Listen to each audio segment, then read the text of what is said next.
हूँ इसके गुंजन और आप देख रहे हैं काँव काँव न्यूज। अभी हम छपरा के राजेंद्र स्टेडियम में हैं, जहाँ की रावण वध का कार्यक्रम अभी संपन्न हुआ है। विगत 2 वर्षों से कोरोना को लेकर के यह कार्यक्रम स्थगित किया गया था, लेकिन आज फिर से इस कार्यक्रम को नए अंदाज में शुरू किया गया है। अभी रावण का वध किया है श्री रामचंद्र ने, और यहाँ हमारे बीच आयोजक समिति के सदस्य हैं। इस कार्यक्रम का को आयोजन करने के लिए जो आयोजक समिति बनी हुई है, इसके सदस्य, इसके तीन सदस्य हमारे बीच खड़े हैं। मैं अपने कैमरामैन से कहूँगी कि इन तीनों सदस्यों को अपने कैमरे के माध्यम से हमारे दर्शकों को दिखाएं।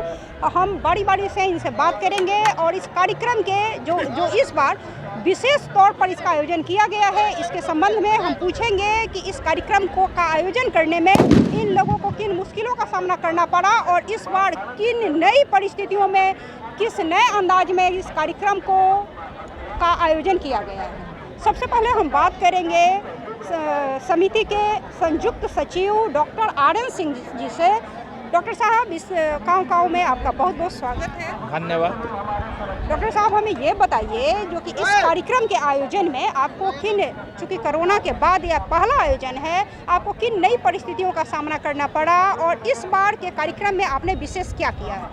इस बार के आयोजन में पहले तो हम रावण का जो पुतला बनाते थे वो लोकल लोग बनाते थे।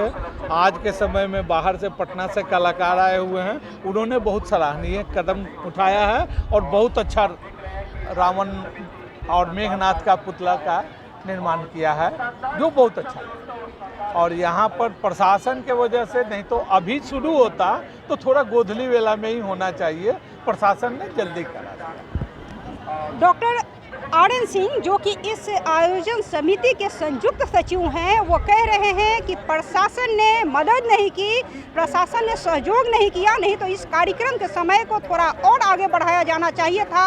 अगर शाम के समय में 5 बजे के आसपास इस कार्यक्रम का आयोजन किया जाता, यानी कि रावण का वध किया जाता, तो हमारे दर्शक या श्रद्धालु आतिशबाजी का पूरा आनंद उठा पाते। ऐसा कहना है इस आयोजन समिति के संयुक्त सचिव डॉक्टर RN सिंह जी का। अब हमारे बीच हैं इस आयोजन समिति के संरक्षक पप्पू सिंह जी उर्फ मुकेश कुमार सिंह जी। मुकेश जी, हम आपसे जानना चाहते हैं कि इस बार के कार्यक्रम में विशेष क्या किया गया है ताकि इस बार के कार्यक्रम को खास बनाया जा सके।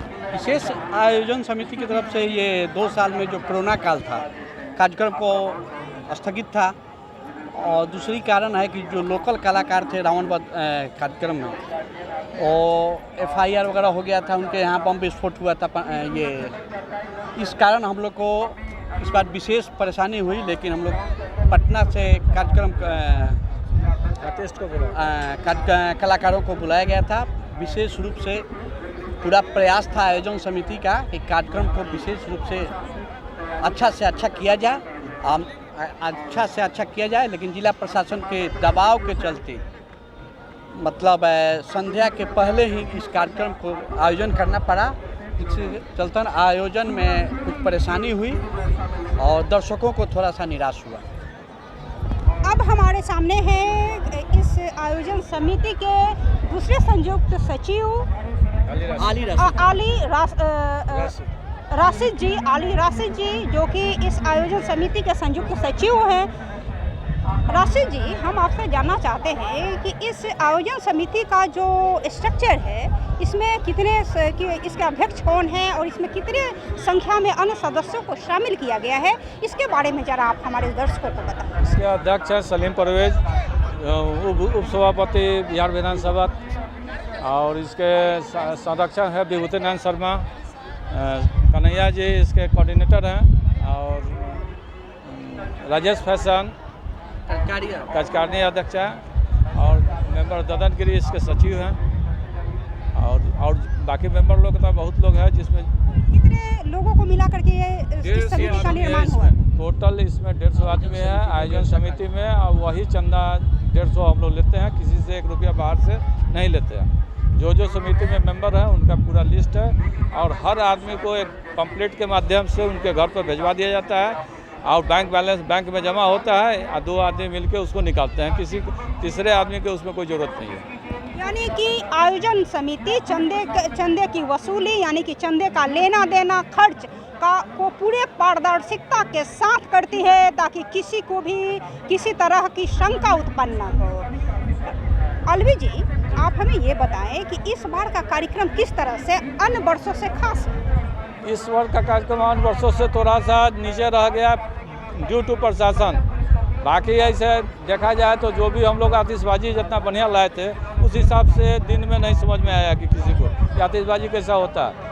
हर साल युद्ध होता था राम रावण के बीच में, वो युद्ध नहीं हो पाया और जो भी आर्टिस्ट यहाँ थे लोकल वो भी नहीं आ पाए। पानी की वजह से भी कुछ परेशानी हुई हम लोग को। कल तक पानी बरस रहा था, हुआ कि होगा कि नहीं होगा प्रोग्राम, लेकिन आज ऊपर वाले की बहुत मेहरबानी है कि आज सफल प्रोग्राम हो गया।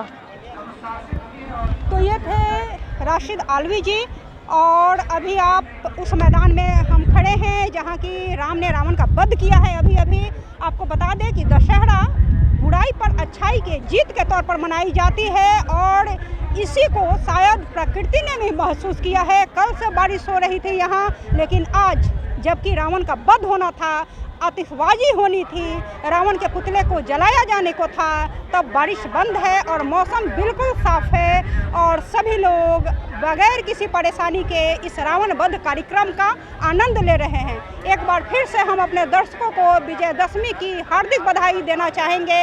आप देख रहे हैं काँव काँव। यदि अब तक आपने हमारे YouTube चैनल को सब्सक्राइब न किया हो या फिर हमारे फेसबुक पेज को लाइक न किया हो तो कृपया कर लें, ताकि हम लगातार नई और ताज़ा खबरों को आप तक पहुंचाते रहें।